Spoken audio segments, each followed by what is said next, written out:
Assalamualaikum warahmatullahi wabarakatuh. Alhamdulillah wassalatu wassalamu ala Rasulillah wa ala alihi wa sahbihi wa man wala amma ba'du. Alhamdulillah, segala puji bagi Allah Subhanahu wa taala. Pada kesempatan kali ini kita bisa melanjutkan pembahasan kita dari kitab Hasyiah Al-Ajurmiyah. Dan sekarang kita membahas babu dzarfiz zamani wa dzarfil makani. Bab tentang dzarf zaman, keterangan waktu, dan dzaraf makan, keterangan tempat. Al-musammayaini bil maf'uli fihi. Yang keduanya itu dinamakan dengan maf'ul fih. Jadi istilah lain untuk dzaraf zaman dan dzaraf makan adalah maf'ul fih. Wa dzarfu lughatan al-wi'a'u mutlaqan. Dzaraf secara bahasa artinya adalah wadah secara mutlak. Wa istilahan ma dzakarahul musannifu. Adapun secara istilah, dzaraf adalah apa yang disebutkan oleh musannif, yaitu dzarfuz zamani wa ismuz zamani al-mansubu bitaqdiri fi. Ya. Dzaraf zaman adalah nama zaman, nama waktu yang dinasabkan dengan takdir fi. Ai dzarfuz zamani wal ismud dallu 'ala zamanil mansubi. Ya. Artinya dzaraf zaman adalah isim yang menunjuki atas zaman yang dinasabkan. Afwan, ini al-mansubu bil lafdzi dalli 'ala al-ma'na al-waqi' fihi. Yang dinasabkan dengan lafaz yang menunjuki atas makna yang terjadi padanya. Al-mutadamminu ma'na fid dallati 'ala dzarfiyyati. Yang mengandung makna yang menunjukkan atas dzarfiyah. Jadi setiap kata yang mengandung makna dzaraf, ya, makna dzaraf itu artinya bisa maknanya makna tempat, bisa juga maknanya makna waktu, maka dia bisa menjadi dzaraf dengan syarat dia dimansubkan, dia dinasabkan.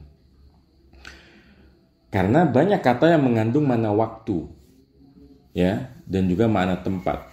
Seperti misalnya kalau kita baca kitab Al-Ajurmiyah ini, sebetulnya qabla sama ba'da kan nggak ada, ya, tidak disebutkan oleh beliau di dalam contoh yang beliau sebutkan.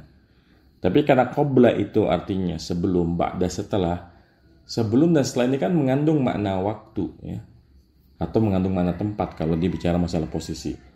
Maka ya dia bisa menjadi dzaraf dengan syarat dinasabkan. Kalau tidak dinasabkan maka bukan dzaraf.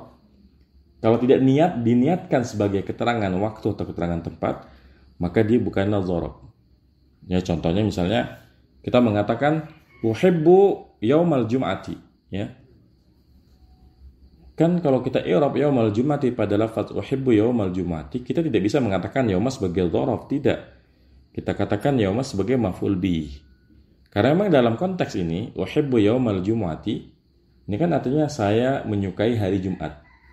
Di sini sekalipun yaum itu maknanya dzaraf, bahkan dia juga dinasabkan, tapi karena konteksnya dia adalah sebagai objek yang dibicarakan, ya, saya menyukai hari Jumat, maka hari Jumat sebagai objek, maka dia bukanlah dzaraf, ya. Tapi kalau kita mengatakan, ya, misalnya uhibbu adz-dzahaba yaumal jumu'ati, ini jelas sebagai dzaraf. Saya suka bepergian, ya, atau uhibbu safara yaumal jumu'ati. Saya suka safar di hari Jumat. Ini baru sebagai dzaraf, ya. Nah, jadi syarat dzaraf itu pertama harus diniatkan sebagai keterangan baik waktu ataupun tempat. Yang kedua dia harus dinasabkan, ya. Nah, wa illam yasrah bi lafdhiha, sekalipun tidak jelas lafaznya. Wa sawa'un al mubham wal mukhtassu, sama saja apakah dia mubham itu waktu atau keterangan yang sifatnya tidak jelas, ya, karena ada beberapa keterangan yang sifatnya itu bebas, ya, seperti misalnya kalau abadan itu kan tidak jelas waktunya sampai kapan. Atau mukhtas, ya, atau dia khusus. Misalnya kalau kita bilang azhabu yaumal jumu'ati, maka jelas kita perginya hari Jumat, bukan hari Sabtu, hari Ahad, hari Kamis dan seterusnya. Wan nasibu lidh-dzarfi taratan yakuna madhkuran kasumtu yaumal khamisi. Dan yang menasabkan dzaraf itu terkadang, ya, ia disebutkan. Contohnya kalimat sumtu yaumal khamisi, saya berpuasa pada hari Kamis. Yang menyebabkan yauma ini mansub adalah sumtu, ya lafaz sumtu. Itu yang menyebabkan yauma mansub. Wa taratan mahdhufan jawazan kama idza qila mata sumta taqulu yaumal khamisi. Dan terkadang ya yang menasabkan dzaraf itu dibuang. Dibuangnya dalam hal jawazan, boleh. Seperti apabila dikatakan mata sumta, kapan kamu puasa? Taqulu, kamu mengatakan yaumal khamisi, ya hari Kamis. Ini kan ketika seorang mengatakan kapan kamu puasa hari Kamis, kan maksudnya sumtu yaumal khamisi, ya sumtunya dibuang.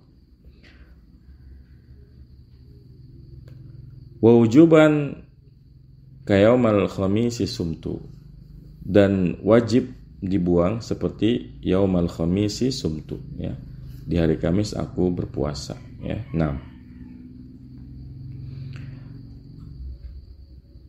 Kemudian nahu al-yauma wal lailata. Contohnya al-yauma hari ini, wal lailata dan al-lailata. Taqulu sumtul yauma aw yauman aw yaumal khamisi wa i'takaftul lailata aw lailatal jum'ati aw lailan. Kamu katakan sumtul yauma, ya. Saya puasa hari ini. Aw sumtu yauman, saya puasa satu hari. Aw yaumal khamisi, saya berpuasa di hari Kamis. Jadi sini beliau menyebutkan beberapa contoh ya bahwa dzaraf itu bisa disambungkan dengan isim supaya jelas maknanya. Kalau kita mengatakan sumtul yauma, saya berpuasa hari ini, kita tidak menyebut nama harinya. Kalau kita menyebut nama harinya, kita bisa idhofahkan yaum dengan nama hari. Sumtu yaumal khamisi, ya saya berpuasa pada hari Kamis. Jadi dzaraf itu bisa bersambung dengan isim. Dan kalau dzaraf bersambung dengan isim, maka isim yang ada setelahnya itu dijarkan. Kenapa? Karena sebagai mudhaf ilaihi. Jadi kalau kita i'rab sumtu yaumal khamisi, sumtu fi'il dan fa'il, yauma dzaraf zaman mansubun wa alamatu nasbihi fathatun dhahiratun bi akhirih wa huwa mudhafun, al khamisi mudhafun ilaihi majrurun wa alamatu jarrihi kasratun dhahiratun fi akhirih. Ya. Nah, kemudian contoh i'takaftul lailata, saya i'tikaf malam ini. Au i'takaftu lailatal jumu'ati, saya i'tikaf pada malam Jumat. Au i'takaftu lailan, saya i'tikaf semalaman, ya. Fa kullun minal yaumi au yauman au yauma au al-lailata au lailat al-lailata au lailata au lailan dzarfun mansubun 'ala dzarfiyyati. Maka semua lafaz yaum, yauman, yauma, al-lailah, kemudian lailata dan lailan, semuanya adalah dzaraf yang dinasabkan, ya, karena dia sebagai dzaraf. Nah, wa ghudwatan wa bukratan, ya. Ghudwah sama bukrah ini ya artinya sama-sama pagi, ya. Nahu azuruka ghudwatan aw azuruka bukratan, saya mengunjungi kamu ghudwatan, ya, pagi-pagi. Azuruka bukratan sama, saya mengunjungi kamu bukratan pagi-pagi. Kemudian wasaharon wa ghadan, saharon itu di waktu sahur, ghadan itu artinya besok, ya. Nahu azuruka saharon, saya mengunjungi kamu di waktu sahur. Au azuruka ghadan, saya mengunjungi kamu mengunjungi kamu besok, afwan. Wa atamatan wa sabahan wa masaan wa abadan. Kemudian atama ini waktu setelah isya, ya. Setelah isya atau kita katakan sepertiga malam pertama. Kemudian sabahan di waktu subuh, masaan di waktu sore, abadan selamanya.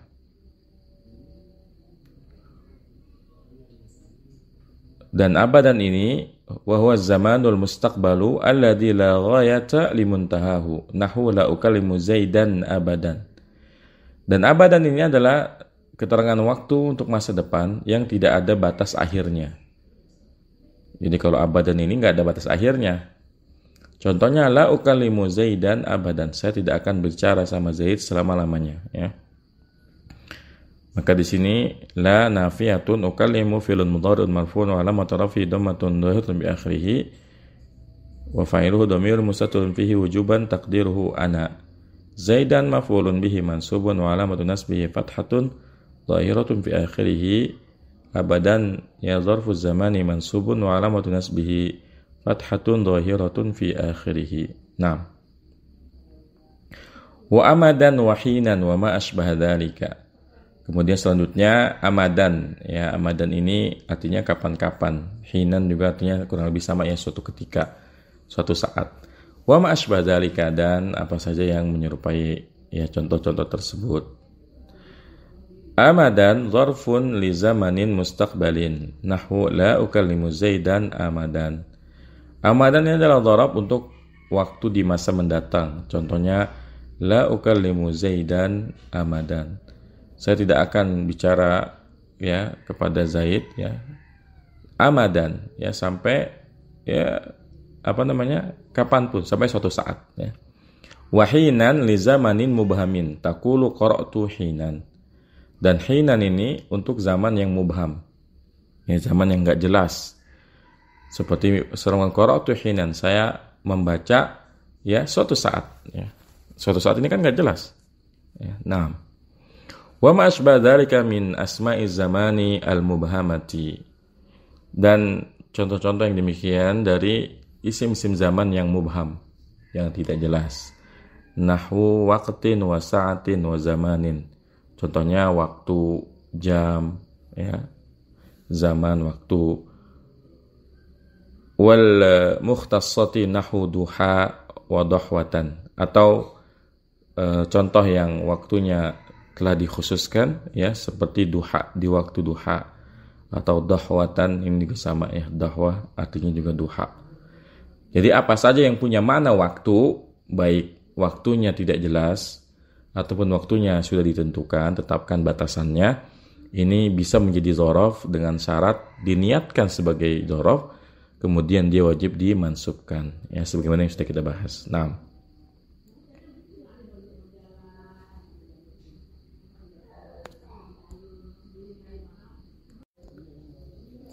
وهذه الأمثلة منها ما هو ثابت التصرف والانصراف كيوم وليلة ومن فيهما كسحر. Dan contoh-contoh ini ya, contoh-contoh ini ada yang sabit ya, tetap tasarruf dan insirafnya. Tasarruf insiraf ini maknanya ya kurang lebih tasarruf itu perubahan ya, insiraf sama ya perubahan juga. Seperti hari dan malam, dan yang menafikan keduanya yaitu menafikan tasarruf dan insiraf seperti waktu sahur. Wasabitu tasarrufi manfiul insirafi ka gudwatin wa bukratin, dan tetap tasarrufnya ya kemudian dinafikan insirafnya seperti gudwa dan bukrah. Wasabitul insirafi manfiul tasarrufi ka atamatin wa masain, dan tetap insirafnya dinafikan tasarrufnya seperti atama dan masa. Ini Allah alam ya maksud beliau apa, aneh nggak paham ya maksud beliau apa di sini. Mungkin di antara antum kalau ada yang paham ya bisa menjelaskan kan ya. Wallahu a'lam bishawab. Nah, kita lanjutkan ke dzaraf makan. Wa dzarful makani wasmul makanil mansubu bi taqdiri fi. Dan dzaraf makan adalah nama tempat yang dinasabkan dengan takdir fi. Ai wa dzarful makani huwa ismud dalu 'alal makani al mansubu bil lafzi ad-dalu 'alal ma'na al-waqi'i fihi al-mutadamminu ma'na fi ad-dallati 'ala dzarfiyyati. Artinya dzaraf makan adalah isim yang menunjuki atas tempat yang dinasabkan dengan lafaz yang menunjuki atas makna yang terjadi padanya, yang mengandung makna fi yang menunjuki atas dzarfiyyah ya, keterangan. Jadi dzaraf makan itu harus dari kata yang mengandung makna ya tempat. Kemudian ya karena tempat itu biasanya maknanya adalah fi ya. Ketika kita mengatakan misalnya Zaidun amamal masjidi, maka asalnya Zaidun fi amamil masjidi. Zaid ada di depan masjid ya. Kita aja kalau dalam bahasa Indonesia pasti menerjemahkannya ada kata di-nya. Ini kan makna dari fi. Ya Zaidun wara'al baiti, Zaid di belakang rumah, ya. Itulah yang dimaksud dengan takdir fi. Jadi ada makna fi di dalamnya. Naam. Nahu amama wa khalfa wa qaddama wa wara'a wa fawqa wa tahta wa inda wa izaa. Contohnya amama di depan, khalfa di belakang, qaddama di depan, wara'a di belakang, fawqa di atas, tahta di bawah, inda di sisi, izaa di depan. Amama taqulu jalastu amama syaikhi. Amama contohnya kamu katakan jalastu amama syaikhi, saya duduk di depan syekh. Wa izaa bermakna muqabil, ya, izaa dengan makna dia di depan sama. Nahu jalastu izaa Zaidin, saya duduk ya berhadapan dengan Zaid. Fa amama zarfun mansubun ala zarfiyati wa syaikhu mudhafun ilaihi. Wa izaa zarfun wa Zaidun mudhafun ilaihi, ya. Nah, wa hidaa wa tilqaa wa samma wa huna wa mashbadalika. Begitu pula contoh dzaraf makan yang lain, hidaa, ya, ini di depan, tilqaa di depan juga, sama di sana, huna di sini, wa mashbadalika, dan apa saja yang serupa dengan contoh tersebut. Hidaa bermakna qariban, ya. Hidaa bermakna qariban. Jadi hidaa maknanya adalah dekat. Atau di sebagian kitab dikatakan hidaa ini maknanya sama dengan amama, ya. Wa huna isyaratun ilal makanil qaribi, ya, dan huna adalah isyarat kepada tempat yang dekat, ya, di sini. Wa samma bi fathis sa'i lil ba'idi, dan sama dengan memfathahkan sa ini untuk yang jauh. Jadi kalau huna ini untuk yang dekat di sini, sama untuk yang jauh di sana. Wa ma asbadalika, dan apa saja yang menyerupai contoh tersebut, yakni min asma'il makani wal amkinatil mubhamati, yaitu yang termasuk isim-isim makan, ya, dan tempat-tempat yang mubham. Jadi tempatnya itu bisa, ya, yang mubham, ya. Nahu yamnata wa yasrata, ya, yamnah itu artinya di sebelah kanan, yasrata itu artinya di sebelah kiri, ya. Wa asma'il maqadiri, dan nama-nama takaran, ya, kamilin wa farsakhin, ya, seperti 1 mil dan 1 farsakh, wa ma asbahaha, dan apa saja yang menyerupainya. Ya, jadi, ya, dzaraf makan itu berlaku untuk semua nama, semua isim yang mengandung makna tempat, ya, di depan, di belakang, sebelah kanan, sebelah utara, sebelah selatan, sebelah timur, sebelah barat, sebelah tenggara, sebelah barat laut, dan seterusnya. Ini semuanya bisa dijadikan dzaraf dengan syarat dia diniatkan sebagai dzaraf yang pertama, kemudian yang kedua dia dinasabkan, ya. Demikian, semoga bermanfaat. Wassallallahu ala nabiyina Muhammadin wa ala alihi wasallam. Subhanakallahumma bihamdika asyhadu an la ilaha illa anta astaghfiruka wa atubu ilaik. Wassalamualaikum warahmatullahi wabarakatuh.